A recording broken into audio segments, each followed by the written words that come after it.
All right, you're in the Peacock Corner. We do one thing, we do it well most of the time. WJR here, Mike Schrock getting loose in the bullpen. Our intrepid producer, John Gunderson, also on hand. 4th of July weekend directly ahead, not exactly football weather, but we had a meeting and we decided that there's never a bad time to talk about football. We are now 8 Saturdays away, 8 from the season opener. Plenty to be excited about in Fayette this fall. Peacock's coming off a great 9-3 season, and of course, the big win in the Albanese Candy Bowl last December. The 2026 schedule dropped not too long ago, and we thought we'd have a look at it. But before we do, welcome Mike Schrock into the conversation really quick, calling from an undisclosed location. We might reveal that in a minute. Good morning to you, Mike. What's happening out there? Not a whole lot, Warren. Just headed to Lodi, Wisconsin. Going to spend the weekend on Lake Wisconsin with a bunch of friends and looking forward to that. Had to turn off the beaten path a little bit, sitting in a parking lot, Quick Trip parking lot in Platteville, Wisconsin right now. So, we went in, used the restroom, walked by the Glazers, which is very hard to do, but walked by them trying to get my beach body going for this summer. But so we skipped the Glazers and we're here. We're ready to talk about the Peacocks. Fantastic. You're cutting through the hills and hollers of southwest Wisconsin. That is a pretty drive. We were talking about that a little bit yesterday. Hey, look, before we start to unpack the schedule, it's 11 games total, 5 in Fayette, 6 on the road. Just kind of what's the overall vibe in Fayette right now? I think the kids are starting to leak in a little bit. There's maybe a little bit of summertime workouts. What are you experiencing just from your vantage point right there in Fayette? I think the vibe in Fayette right now, or at least what I'm feeling, is there's a lot of excitement still that is carrying over from last season. Historic season, like you said, 9-3, Albanese Candy Bowl victory. With that, though, there's also a little bit of some question marks. We unfortunately graduated. I shouldn't say unfortunately. It's only unfortunate because we don't get to see them play again, but we lost some really good seniors that were part of this team. And so we're in that reloading portion of this next season. And there's a lot of question marks around some different positions. I was fortunate enough to have a hot dog with Coach Hoskins the other day and was asking him about how things were going. And like you said, Warren, the football players are starting to leak in little by little. We've had some on campus all summer. Some of them have worked with facilities and other various jobs across the campus, but they're going to start coming in droves now, start getting their workouts in and things like that. But that was the long answer. The short answer to your question, though, is the vibes are high. They're starting to reignite again, trying to play off that momentum from last season and continue making a real big push in the GLVC conference. Great. I like the sound of all that. Let's have a look at the first leg of games here, August into September. Peacocks open at home with a week 0 game, then 3 on the road in September with a bye week mixed in there somewhere, including a big rematch in Houghton, Michigan, and the Great Lakes Valley Conference opener down in Jefferson City, Missouri. All starts on August 29th in Fayette against Division II newcomer Jamestown, 3 p.m. kick. The immutable Joe Stacy will have the call. Looking forward to that. Then the first bus ride of the season down to Joplin, Missouri for the first ever meeting with the Lions of Missouri Southern, who were 3-8 last year. Don't know much else about them. Back on the bus after that, then to Houghton, Michigan, where the Peacocks spoiled homecoming last year with a trio of second quarter TD drives and a 21-14 win over Michigan Tech. So they're looking for revenge. And then finally, to close out September, on to Jefferson City, Missouri, where the Blue Tigers of Lincoln are still looking for their first GLVC win since rejoining the conference. Peacocks beat them 31-10 a season ago. And Mike, to me, I'm maybe looking at this team or at this through the lens of the 2025 team, which is probably not fair to do. But I don't think 4-0 is really out of the question here. But I also think that 3 road games in 4 weeks' time is a pretty big lift. And those are 3 pretty long bus rides. What's your take on it? My first take is I've looked at the schedule as well. And though that home opener, it's always great to open up at home. But then we've got 3 on the road, like you said. And one of the things about the scheduling, especially with the GLVC in football, is the scheduling gets a little wonky. And that's no difference with these first 4 weeks for Upper Iowa. To have one and then you're on the road 3 weeks in a row, that takes a toll on a team, both mentally, and physically, but just a lot of time in a bus. But it always feels better to play at home, sleep in your own bed at night and things like that. But I'll be really interested in that matchup against Michigan Tech. That, to me, was the game last year that really turned my head towards the Peacocks and thinking that we were going to have a really good season. At the time, I believe they were ranked nationally. And like you said, we spoiled that homecoming. But after that great comeback and that victory against them, I was like, hey, this team may be for real. Michigan Tech is going to have another good team. I had no doubt about that. So that's going to be a really good test for the Peacocks, and probably a game that I will look at myself and see how we do in that, and not really make a final decision on the Peacocks and how the season's going to go. But I think that's going to be a great indicator on what the rest of the season will hold for the Peacocks. Yeah, a lot of newcomers in town this year, and I think these first couple of games will be a means by which Coach Hoskins and his guys can measure what they actually have under the hood, try different combinations of guys out there, try a few new things. But I think that game up there on Michigan's Upper Peninsula will be a real test and a way by which to measure where we're going to be moving forward. Big game. So we look forward to that one. Let's take a look at the second leg of games. The Peacocks finally get back to Fayette after 5 weeks' time, the first Saturday in October. And then we'll get 2 more conference opponents in the 3 weeks to follow. First, the Miners of Missouri S&T, Upper Iowa, beat them 38-26 last year in Rolla. Next, a homecoming showdown with Truman in Fayette. Peacocks are 0-4 against these guys, including a 48-21 setback in Kirksville last year. Then down to Bolivar, Missouri, to tangle with the Bearcats of Southwest Baptist University. Peacocks are going for their 4th straight against them.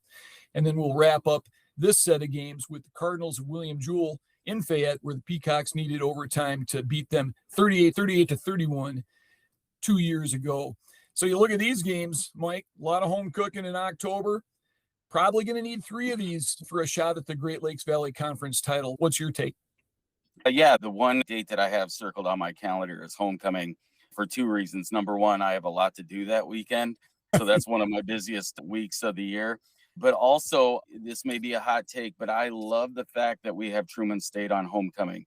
That's a game it is time for the Peacocks to win that game. Like you said, we've had some close tangles with them, but haven't been able to get over the hump. And homecoming is going to be, as Warren, our crowd is even bigger on homecoming. Spirits are high. I think there's going to be a lot of excitement in the stadium. And I think up to this point, the Peacocks still, hopefully, should be in kind of conference contention at this point. And a win over Truman State on homecoming would not only be fantastic for the town of Fayette, but it would be fantastic in regards to our goal of winning the conference. Yeah, I don't think you can win the conference or even get a share of it without beating those guys. So you're right. I've got that date circled as well. Let's look at the closing leg of games for the 2026 season. Back-to-back trips to Illinois before senior day against the mighty Greyhounds of the University of Indianapolis on November the 12th. But first, the Bearcats of McKendree University down in Lebanon. Peacocks beat them 57-7 last November. 7 days later, the last bus ride of the season will be to Quincy, Illinois to face the Quincy Hawks. We beat them 41-8 a season ago. And then finally, senior day in Fayette and one last crack at the University of Indianapolis. And that game last November in Indy meant plenty, Mike Schrock, and this one could have plenty riding on it as well. Let's hope so, right? Let's hope that this last game against Indianapolis has a lot riding on it, much like it did last year. I think about and replay this game in my head numerous times. We were right there. We had them, just couldn't close the deal. Hats off to Indianapolis. They're a great team, well-coached team.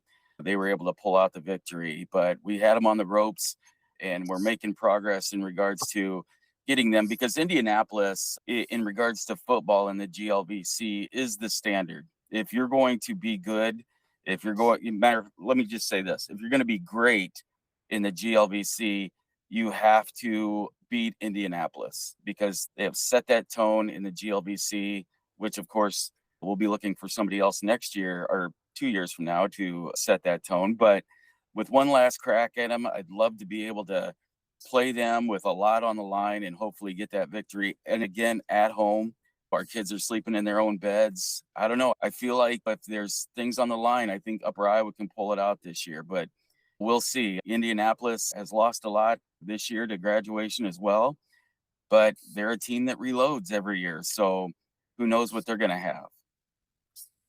And we mentioned one last crack at these guys because I'm not sure our listeners are aware, but it was just announced about a week ago that the University of Indianapolis is going to exit the GLVC and become a member of the GMAC out there with Findlay and Ashland and a lot of schools that are geographically closer to them. Is that what you have read as well, Mike? Yeah, that's the indication that I get is Indianapolis does well in the GLVC, so it's not like they're trying to go to a different league to be competitive. I think it's, for me, if I were to take a guess at this, I think it's all geographical, and it makes a lot of sense when you look at the schools and the distances and things like that. You think about Indianapolis traveling to Rolla, Missouri, that's almost a charter flight, and they're able to cut their costs down because, again, the state of college athletics is there's not a lot of revenue, especially at this level, to just be spending on travel and things like that. You want to make sure you have the proper equipment and treat the kids right. Cutting cost in travel, which was something that Upper Iowa did by joining the GLVC, allows you to take some of that athletic revenue and put it back into the actual sports and the kids. I'm going to miss them because, again, Indianapolis in a lot of sports in the GLVC, they've been the standard for so long. And so we're going to miss that challenge, but good for them getting something that works better for them and their university. And they look at it from the standpoint of Upper Iowa. Here in the last 17 games over 2 seasons, I think we're 13 up and 4 down. And the 4 losses are to Truman, Drake, and Indianapolis twice. And then Hoskins said it himself. We were 20 yards away from Pater that last game of the season last year. Had a 2-point play already in our pocket, ready to run. All we had to do was score there. We had a chance to steal one there. So with them exiting the conference, that gives Upper Iowa a chance to move up in the food chain a little bit in the Great Lakes Valley Conference. Is that an accurate statement? Oh, that's completely accurate. I think the 2 dogs in regards to football for the GLVC, it's going to be between Upper Iowa and Truman State. And these head football coaches for both schools are saying, we want to be the top dog now. We want to be the standard. I know Hoskins is thinking that. So they're working hard, looking to try to not necessarily take Indianapolis's place as the top dog, but to establish themselves as the top dog moving forward once Indianapolis exits. Yeah, it's going to be wide open. And again, you get a team like McKendree who will put together good teams as well. They could slip in there and establish themselves as a top dog. So it's really going to be wide open once Indianapolis loses. But for Upper Iowa's standpoint, I like the momentum that we have going into this, coming off a great year, getting ready to start what I think is going to be another great year.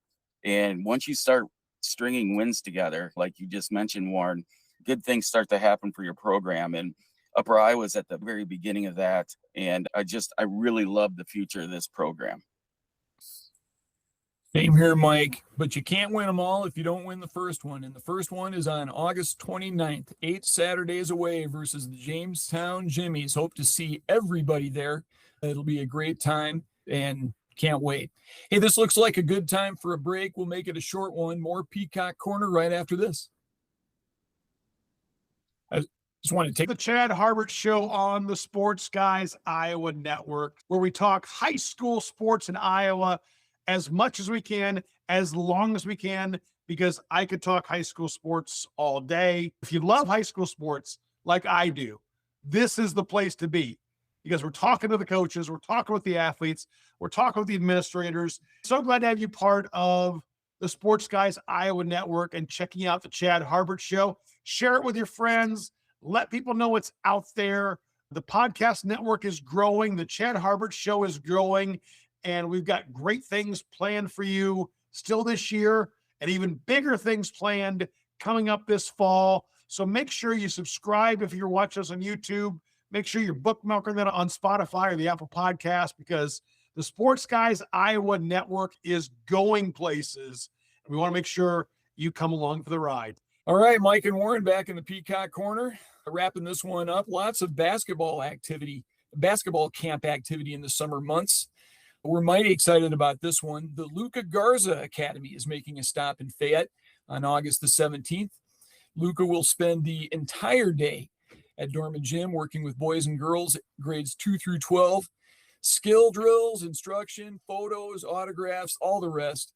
What a thrill for these young kids who grew up watching him in Iowa City and all those great seasons that he had there. And it's awesome that he comes back to Iowa every year, Mike. But when I found out that he was coming to Fayette, I was just over the moon about that. This is just fantastic. Warren, how often do you get a pro basketball player doing a camp in Fayette? It's not very often. We're super excited to have this. Not only does it bring exposure to Upper Iowa University and specifically our basketball program, but it's just a great opportunity for kids in the area to get some real professional training. Lucas has been kind enough to take some time and come back and do this camp in Fayette. And I'm really excited because here in the next week or so, we're going to have Luca's dad, Frank Garza, on getting a little more in depth about what you can expect at the camp and a little bit of backstory of why they're doing it. And Frank calls Luka the Peacock as well. So there's a little bit of a connection there. It'd be great to hear that story. And then in a few weeks after that, we're actually going to have Luka Garza on as well. And he's going to get on and give us a little more in depth about the camp. So we're excited about that, having him as a guest, but just super excited about August 7th and having Luka and his crew up, gracing us all with his presence, his knowledge, and everything that he can teach young people. That's going to be a ton of fun. Very much looking forward to that. And if there is any way that I can sneak down here from Minnesota, I would love to get a visual on that and meet Luka and his dad, if that's possible. So yeah, looking very much forward to that. Hey, at the buzzer, let's catch up with former Peacock quarterback Daryl Overstreet Jr., who was signed earlier this week by the British Columbia Lions of the Canadian Football League. He played 6 games of arena ball for the Kentucky Barrels, cool name, throwing for 1,200 yards, which is a pretty good trick on a 50-yard field, and 23 TDs. And that's all the British Columbia Lions needed to see. They signed him. Now, the AF1 website broke this news, and I read all about it and shared that with you guys. I haven't seen anything on the Lions website either, but we're talking about Canada, and they do everything a little bit slower up there. But it's a wide open game on a big field up in Canada. He's got the arm and the wheels. If he gets a chance, I think we could see some good stuff. What do you think, Mike? First of all, Daryl Overstreet Jr. is probably one of the most deserving and nicest kids you'll ever meet. Just a class act all the way. And Coach Hoskins and I were talking about this the other day as we were sharing a hot dog. Just a great kid, does all the things right. But it was I don't even know the word to describe it. It was so much fun to watch him grow over the years at Upper Iowa and to really cap it off his senior year with a fantastic year, but then to take it a step further and go on down to Kentucky and just light it up there. And then now getting this opportunity in Canada, just so happy for the kid. I can't think of anybody more deserving than him, and definitely going to be following him as well as some of the others. Monte Morrow out in San Diego, chasing his pro dreams and things like that. So just, it goes back to the caliber of kids that Coach Hoskins has brought in. Just hard workers, goal-oriented, and just overall good men. And really proud of Daryl and what he's been able to do thus far. But I know that this isn't the end for him. And Warren, I know you'll be watching as well. We're going to be rooting for that Canadian team up there that has Overstreet as their quarterback. He was a 4-year starter in Fayette, and he was impressive all the way through his career. He got better every single year. I was kind of trying to think of who the comp would be when I look at Daryl. I just keep coming back to Johnny Manziel with a brain. Take Johnny Manziel, install a brain, and you got a pretty good quarterback there who's able to extend plays, run his way to a first down when there's nobody there. He can get the ball downfield, pretty accurate. And he's also has touch near the line of scrimmage where he can put it in a back's hands and let him do the work. So I look at all that. I think that he's got a lot of upside. He definitely has football left in him, and I'm very hopeful for him.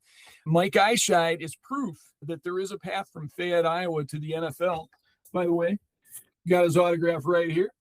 He punted in 4 Super Bowls. That's 4 more than you and me combined. So right. We're going to follow Daryl very closely, Monte as well, and we wish them well this fall and hope to see him on the field very soon. Yeah, And I'm absolutely. not And sure. and the Johnny Manziel comparison had me laughing a little bit. Yeah, he has a little bit more of a brain, and I don't believe we paid him the amount of money that Manziel got paid to go to Texas A&M. So there's that difference as well. You're probably right, but what a player, what a kid. We were lucky to have him for 4 years' time. So we're very hopeful for him. Hope he can get on the field quickly. And now I got to figure out how to watch Canadian Football League games down here in the lower 48. All right. Well, I'm not sure about you, Mike, but I think that might be all we have for today. Not a whole lot, Warren. The campus has been quiet. The students are away. The coaches are getting a much needed break, which is great to see. But in that break, they're also finalizing rosters. They're getting a much needed breath of fresh air, but they're all gearing up. Ran into the volleyball coach the other day. She's ready to go. Both soccer coaches are ready to go for this fall. Finalizing some wrestling recruits on both the men's and women's side. Baseball's got a few people to fill their roster. Softball's still got a few to fill their roster. It's looking really good. It's going to be another magical year in Fayette, I believe. And it's going to be, again, I can't say this enough. It's going to be a great year to be a Peacock. Make sure you tune in, GLBC Network. And if you can, hey, come and watch us live. There's nothing better than Harms Eyeshide Stadium. There's nothing better than Dorman Gymnasium, Robertson Woods Park, the Eyeshide Softball Complex.